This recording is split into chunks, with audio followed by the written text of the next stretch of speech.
Hello everyone and welcome to episode 3 of 5 Red Lights. I'm here with Nathan. Hello. And myself. So we're starting off this week, as there's been no race, with the weekly news. So first up is the Australia GP has been extended till 2020. Personally, I'm not really surprised. It's one of the best races and it's started the championship with a 1 year gap because of Bahrain, but it started it for quite a while. I mean, what do you think?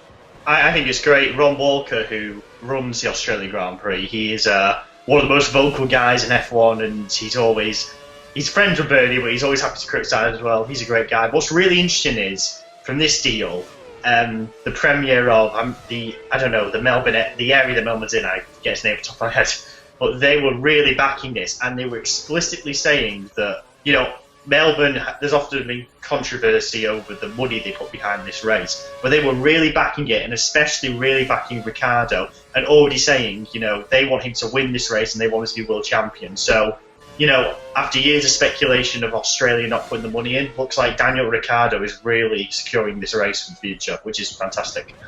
It is great, and it's always a good place for F1 start in the year. The year we had Bahrain as the first race was just snooze fest. Yeah, exactly. And Australia know how to host a Grand Prix. And something always happens that race for the first race. I don't know what it is, but something. It's just always a great race. Yeah, agreed. Okay, so next up we have the announcement that Luca Maroney has departed as the Ferrari power units has failed to impress at Maranello. Now, very interesting story this, because, the Ferrari unit is obviously pales in comparison to the Mercedes, but it still seems to be edging the Renault slightly. So it was interesting that Ferrari seems to be putting a lot of blame in this department particularly.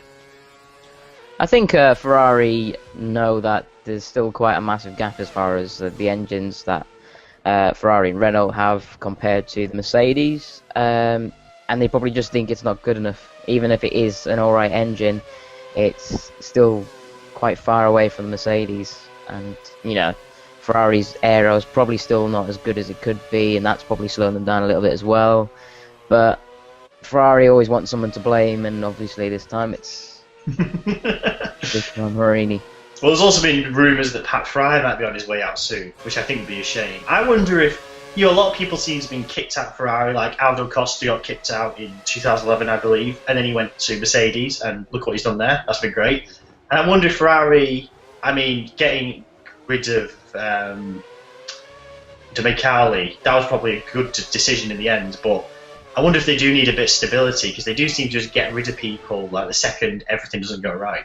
Yeah, well, they seem to be putting it under the tagline of restructure, but we all know that's they're not happy with what's going on at the moment, and they're drastically changing things. And you're right, at the moment Ferrari needs stability, and they just continue to upset the establishment. So next up, from news from last week, Lauda now declares Vettel speculation is bull. Not really surprised. I just want to say I love Niki Lauda for stuff like this. He's just the best. Yeah. Just says things. It is kind of true, because we mentioned the Vettel news, and we also mentioned that there seems to be nothing really behind it. It just seemed to be like some journalists in the paddock had just really started it with no real backing or evidence, and, well, Niki Lauda has called them out on it. Yeah. Well, as far as I can tell, it all began from a statement that Helmut Marko made about Mercedes and McLaren. I think it was both putting in bids for Vettel, but he didn't speculate when, so essentially this could have been before even Hamilton came into Mercedes and they were looking for alternatives. I think Helmut Marko's just stirring up and trying to cause problems for Mercedes, if I'm being honest. That's what I get from it. Yeah, seems that way. Okay, so next up, we have Total Wolf has said that they are now understanding the team orders after the row in Hungary. He said that he understood it was probably a bit unrealistic to ask, someone to let their championship rival past, even if they were the teammates. And they basically said that they weren't going to do team orders again. They said that at the start of the season they weren't going to do team orders, and they did. So who knows what we believe. Well, as far as I can tell, Wolf said that they're both fighting for the World Championship. It's unfair for them to ask any of them to actually let the other past. And we're moving on to our discussion point of the week, doing something slightly different. Basically, we are rating the drivers from 1 to 22. This is based on their career as a driver, so, we're basing it on the 1 year Magnussen's been in the business, and, the 10, 12 years that Button's been in the business. So we're basing them over their career since the beginning of their... Would you believe that this was Button's 14th season? The 14? Yeah, 2000 he started at Williams. Christ. I know. But so we're going to base it on their entire career, so, a basic average out of all their seasons. So, some drivers have had bad seasons and that will affect their ranking. Some drivers have been pretty consistent throughout, so that'll be good for them. Yep. Okay, so I guess I'll start, and the way we're going to do it, we're going to do 3 at a time each. So we're going to go from the bottom as well. So we'll start at 22. So 22, I have Marcus Ericsson. 21, I have Max Chilton, and 20, I have Esteban Gutierrez. Okay, so my bottom 3. 22nd, I've got Esteban Gutierrez. 21, Marcus Ericsson, and 20 is Max Chilton. Okay, so relatively similar. Let's just talk about Gutierrez then. Why do you think he's the worst? Because he has had better cars than the other two. Mm-hmm. And I feel that at no point during his career so far he has proved he is anywhere near talented enough to get that car into points and to actually, push that car. I mean, I guess so, but he did manage to out-qualify Hulkenberg a couple of times. And Hulkenberg is like the higher rated teammate than Bianchi or Kobayashi, in my opinion. You'll see that later in this list.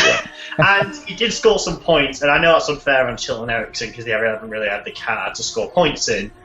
That's why I put him there. Yeah, I just feel relative to the car he has, he's really not performed. It's a completely fair opinion. Yeah. Okay. So I'll go now for 19, 18, 17. So 19, I have Adrian Sutil. 18, Pastor Maldonado. And 17, John-Eric Vergne. Okay. So mine are... Well, 19, I've got Pastor Maldonado. Mm-hmm. 18, Adrian Sutil. Uh-huh. And 17, Kamui Kobayashi. That's what I was saying. Everyone should realise this is the first time we've heard each other's lists as well. So yeah, the fact that they're pretty similar is... so we both got Sutil and Maldonado in there. I'll say Sutil, I think he's been pretty impressive against most of his teammates. He's either had not great teammates, and when he's come up against a decentish team like DeResta, they've done well against him. Yeah. So... I think more recently he has started to show his age, I'd say. Yeah. He's getting slower, as far as I can tell. Yeah, and he's made a lot of mistakes throughout his career and not really performed to the standard he should be at various points. So that's why I put him there. Maldonado, I mean, obviously the big thing here is that he won, the 2012 Spanish Grand Prix, but that is like one exception, one, extreme exception to, about, 40 odd, nearly, I guess 50 odd other races where in most of them he's been very unimpressive. Yeah, I completely agree. I mean, that's why he's at the bottom of my list, because as far as I can tell, that win, to me, is rather meaningless because he hasn't come anywhere near replicating it again. Yeah, and I'll just say I put Jean-Eric a bit lower because, he was outperformed by Daniel quite consistently. And now Daniel, I think, really is being the more impressive driver considering he's a rookie. And Vergne's a good driver, but I don't think he's really lived up to his potential. Yeah, agreed. Okay, well, we'll move on then. So 16, 15, and 14. So in 16, I have Jules Bianchi. 15th, I've got Daniel Kvyat. And 14th, I have Kamui Kobayashi. Interesting. In 16th, I've got Jean-Eric Verne. Hmm. 15th, Daniel Kivat. Hmm. And 14th, Jules Bianchi. Ah, very interesting. So, still relatively similar. Well, I'll say first, I put Camus at the top because I still think he was really impressive when he started in those 2 races for Toyota. Impressive in his first, 2 years at Sauber. Kind of got a bit beat by Sergio in the 3rd year, but still scored a podium and qualified on the front row. And, I think Camus has had some really standout results compared to the others. He's also had better cars compared to the others as well. Yeah. But I still think, that history puts him just above them at the moment. For me, it puts it slightly down just because obviously with him is Caterham, and it's hard to see him perform out back, and I think that probably affects my judgment slightly and pulls him down a bit. And I think for me, putting Kvyat above Bianchi, I really do rate Bianchi, but I rate Verne way higher than Chilton. And Kvyat for me, him out qualifying and out racing Verne on occasions, that's more impressive than there's been a few times this year Chilton's out qualified Bianchi. And I know Bianchi got that 9th at Monaco, which is amazing, but I still think Kvyat just edges him at the moment. Okay. So we're in 13th, 12th, and 11th, aren't we? Yep. Okay. Okay, well, in 13th, I have Kevin Magnussen. In 12th, I've got Sergio Perez, and 11th, Romain Grosjean. Ooh, interesting. In 13th, I've got Romain Grosjean. 12th, I've got Kevin Magnussen. 11th, I've got Sergio Perez. Wow. Yeah. Wow, very similar. Very. So, I mean, you put Sergio ahead of Kevin, right? Sorry, yeah? Yes, I did. Okay, I agree with that. So why then did you put Grosjean below both of them? I think it's probably his first season where he was. You mean the 2009 Renault season or the 2012? Yeah. It was just dreadful for him. It was hard to see how quick he was. He seemed to be quick on a qualifying lap, but in the race, he was quick to smashing into someone. It's like he just couldn't get it together. Now he's definitely gone up on my list more recently because it's been improving. He hasn't been crashing as much, and his pace has improved as well. But then I'd say slightly dragged down a little bit just because of the Lotus performance this year, and it's again hard to see him do much with that car at the moment. Yeah, that's fair enough, and I think just Kevin, I think, is doing a great job, so I think that's why I got placed in there. And Sergio, I think he's a bit inconsistent, but he has had some pretty standout results. That's why he's up there on my list. Yeah, he's been very up and down. Same Grosjean, I guess. Yeah, I mean, he had a good time at Sauber. McLaren, he was struggling a bit, and I'd say he's probably improved a lot with Force India, and he's doing quite a good job so far this year, I think. Yeah, he is indeed. So now we go 10th, 9th, and 8th. Mm-hmm. So in 10th place, I've got Valtteri Bottas. In 9th place, I got Nico Hülkenberg, and 8th place, I've got Daniel Ricciardo. Ooh, this is where it starts to diverge. Yo, let's go. Interesting. So 10th, I've got Nico Hülkenberg. 9th, Felipe Massa. Okay. 8th, Jenson Button. Whoa. Okay. You put Massa and Button that low? Yeah. Okay, so you've got Bottas and Ricciardo higher. This is over their careers. Yeah. So Bottas and Ricciardo have had a better drive than Button in Canada 2011. But this is an average, isn't it? It's an average, but what realistically, when has Jenson done really bad in a season? I think he's always done pretty decent, even in bad cars. Yeah, he's always done pretty decent, but he's spent a long time. The only teammate to beat Lewis Hamilton so far, Rosberg, just in case. Well, yeah.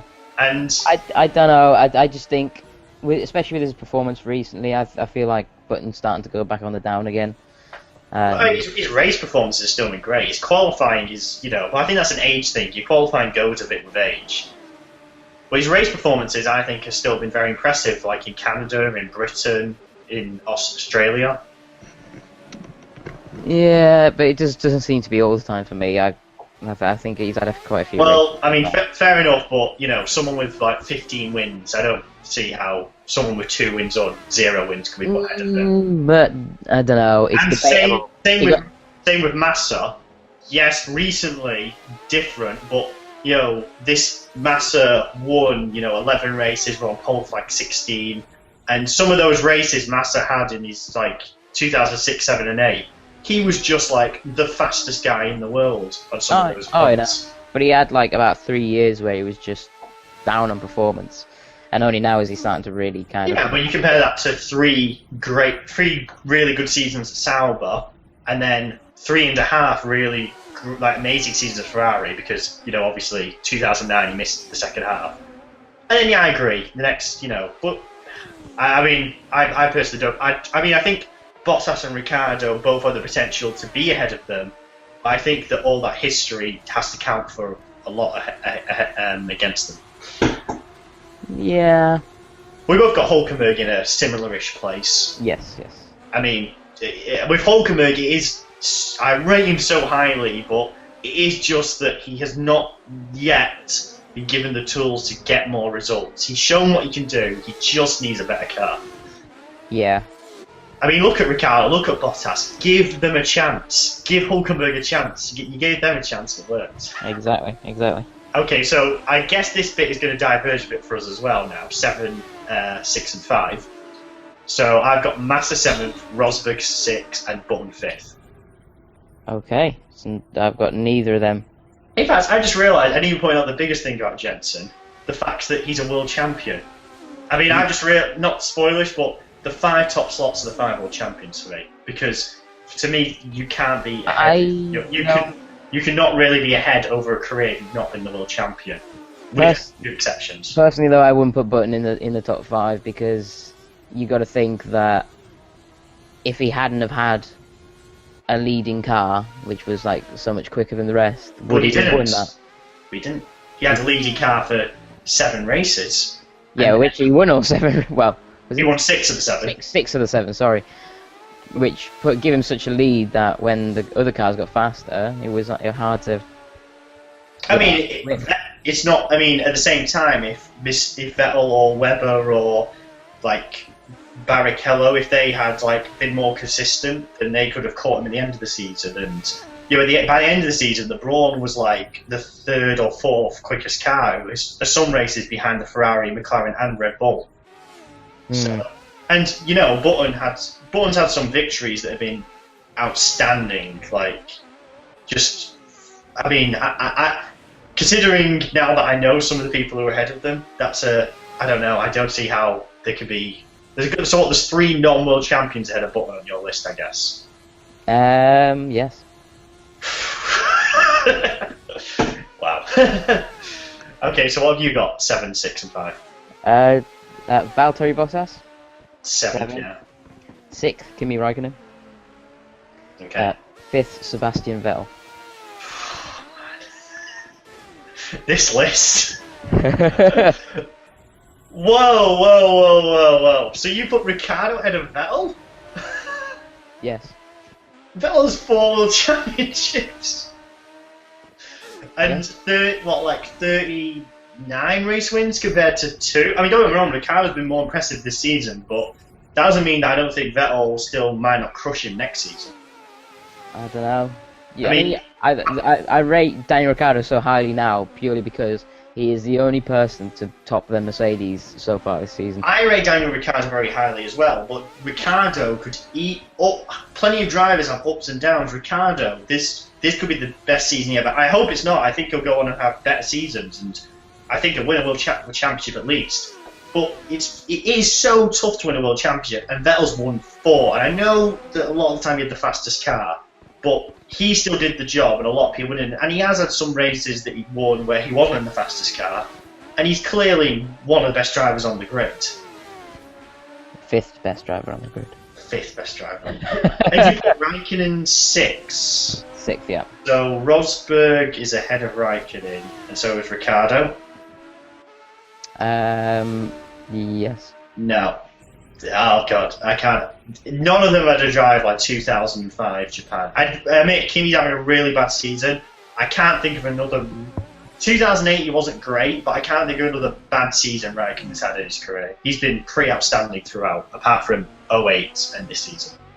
The problem with Raikkonen is that as soon as he gets a car that's not suited for him, he's just floundering, as you can see from this season. That's the only time it's happened, though. Yeah, but it takes a good driver to make the most of a bad car. That's why Vettel, lower down on my list because he won in Toro Rosso. Exactly. He's not making something. Yeah. No, but you know what I mean. He's not making. But Kimi would put that crap McLaren in 2006 on pole and getting on the podium, and he'd get salvaged into 4th place. And I mean, Kimi was outperforming. Ended in the Lotus. He was outperforming that Lotus a lot of the time as well. I don't know, Scott. Your list is very, very skewed towards this season and not over a career, I would say.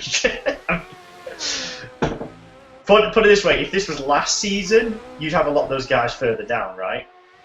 I mean, you wouldn't have Rosberg, Ricciardo, or Bottas anywhere near as high up as they are. Nah, it's probably true, actually. Yes. So this season is skewing it a lot. It's hard to judge them over their careers when they've got such different lengths of time. I mean, it is, but I'd say Alonso and Raikkonen have been around for about the same amount of time, so you could judge those two against each other. Yeah. I don't know. I mean, this is the point. It's meant to be discussion, but wow, I can't believe. Okay, so where did we go up to? 5 there. So now it's in the top 4. Yeah, so it's the top 4 now. Oh my god, so you have Rosberg and Ricciardo in your top 4. Holy shit. Okay. 4 for me. You're going to love this one. Lewis Hamilton. Okay. 3rd, Sebastian Vettel. 2nd, Kimi Raikkonen. And 1st, predictably, Fernando Alonso. I think my number 1 was always predictable. Yeah. So 4, Daniel Ricciardo. Okay. 3, Nico Rosberg. Okay. Drum roll. 2. I'm not doing a drum roll. You got to do a drum roll. 2.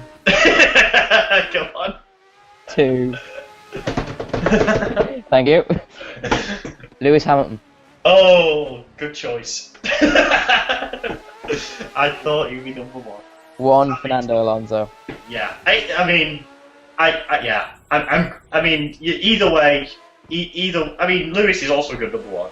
But frankly, I think any of those top 4 guys have an argument of being the best driver of the generation. And by top 4, I mean mine, including Vettel. I'm surprised you put Kimi Raikkonen 2nd. I mean, here's the thing. I've watched years and years of Formula 1. I just remember, I said Button in 2011, that Canada race, that was really impressive, but Raikkonen in 2005 in Japan was equally as impressive. And, when Kimi was at McLaren, the Mercedes engines kept blowing up all the time.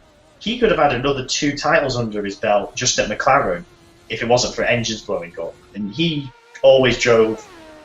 Kimi and Alonso, for me, they're really the drivers, I feel. In different ways, Kimi, because he's such natural talent, and he's such natural feel for everything, and Alonso just for his ruthlessness and his consistency. I mean, yeah, I think the big difference, apart from Raikkonen, is Vettel on our list as well. Yeah, I mean, like I say, I don't know. I judge Vettel for the fact that he had a very good car compared to the rest of the pack. Adrian Newey is designing fantastic cars for him. He's dominating the field. He's now gone into a not so good car, and he's struggling.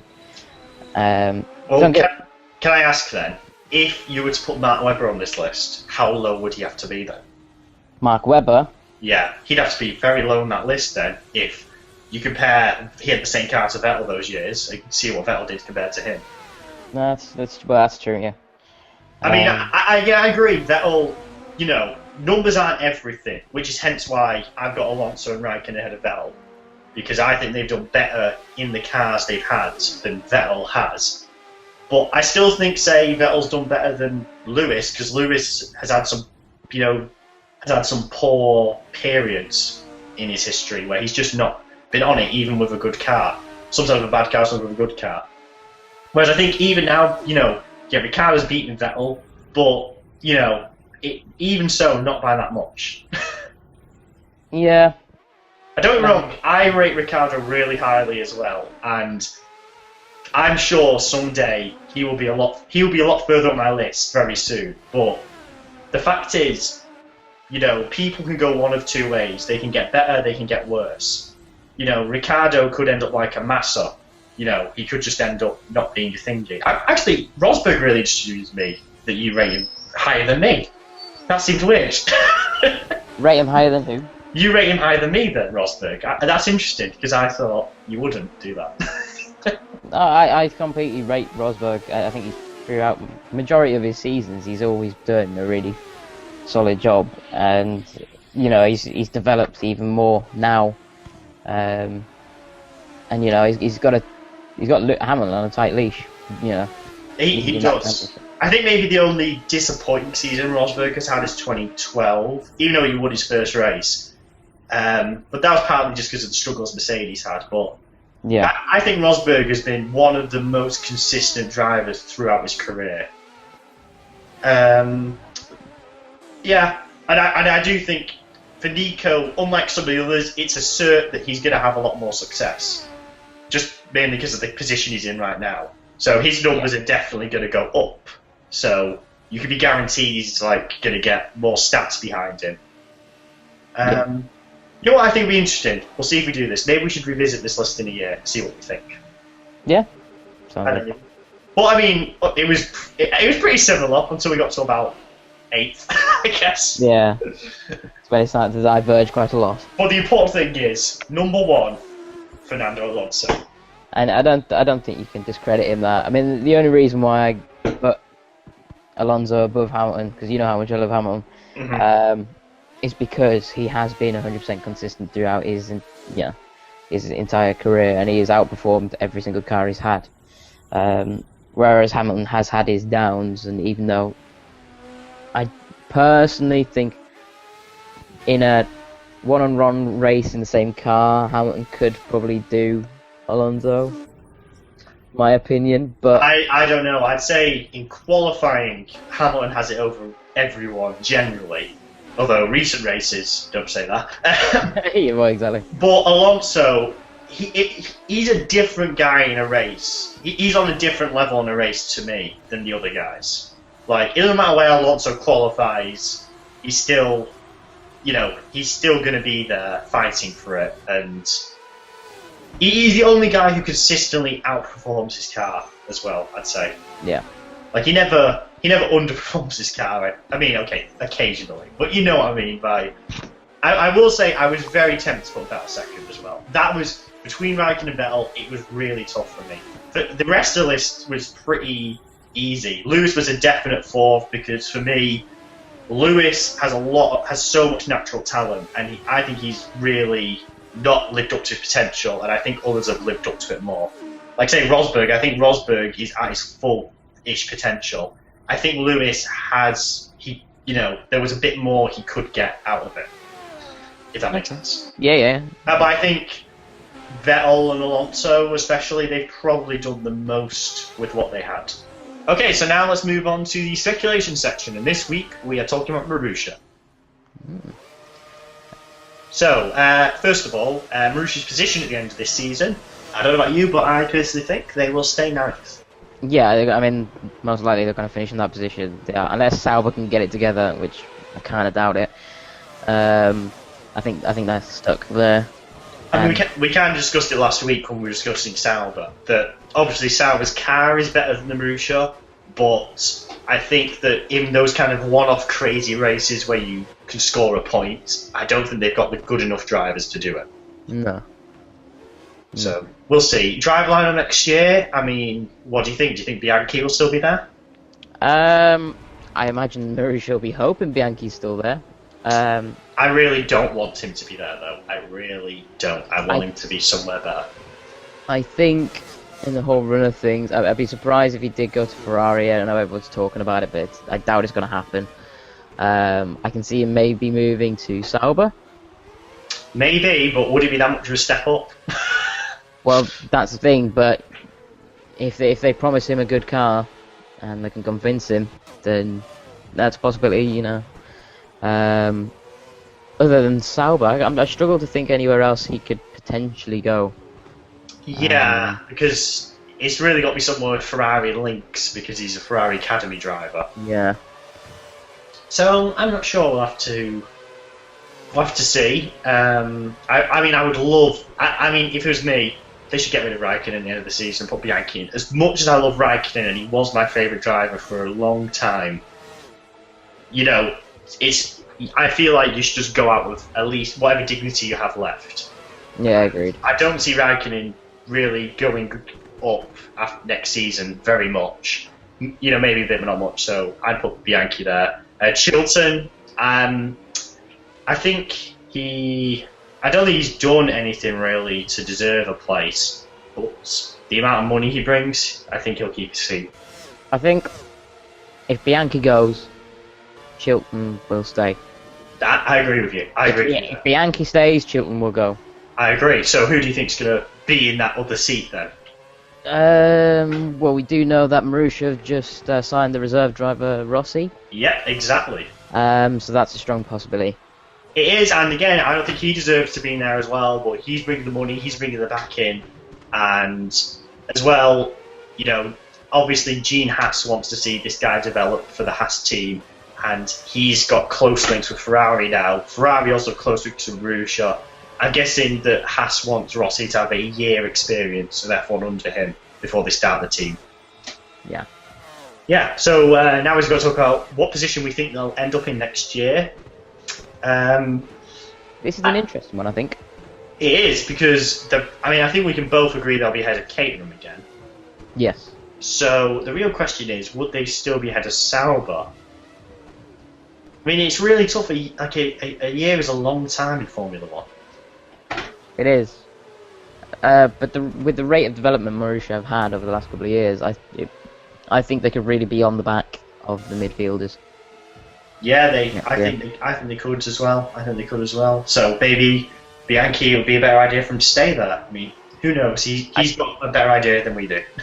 I think as far as position at the end of the year, it could be about 9th, maybe 8th, if they get their car to where they want it to. Interesting. We'll have to see. And you never know, since they are a Russian-backed team, they might get an influx of sponsors with the Russian Grand Prix this year and stuff. That might help them. Exactly. Okay, so moving on to our community question as we wrap up this episode. Who's your number one driver? Now, please leave your comments in at the bottom or on Twitter. Twitter accounts are just on the screen here. And that's it for the end of this episode. We shall see you next week. See you in a bit. Bye-bye. Bye.